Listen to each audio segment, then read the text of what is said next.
Well, new at 11, Congress and the White House agreed just in time to avoid a possible rail strike next week. But the sticking point of paid sick leave was not addressed in the deal.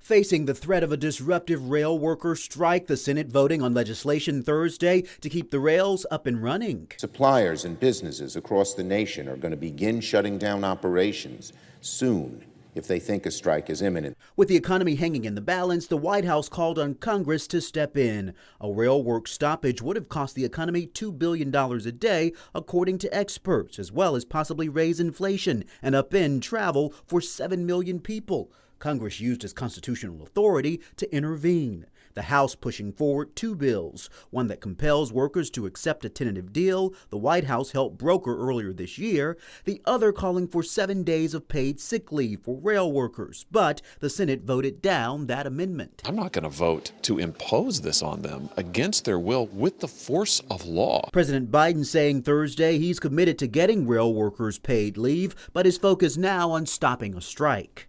We're going to avoid the rail strike, keep the rails running, keep things moving, and I'm going to go back and we're going to get paid leave, not just for rail workers, but for all workers. Senate Leader Chuck Schumer warned Senate inaction would have led to severe consequences. Unsafe drinking water, unusable gasoline, shuttered power plants, and a crippling shutdown of passenger rail across the country. The president saying today he wants to see this legislation reach his desk, quote, soon. But again, it appears that possible strike next week has been avoided.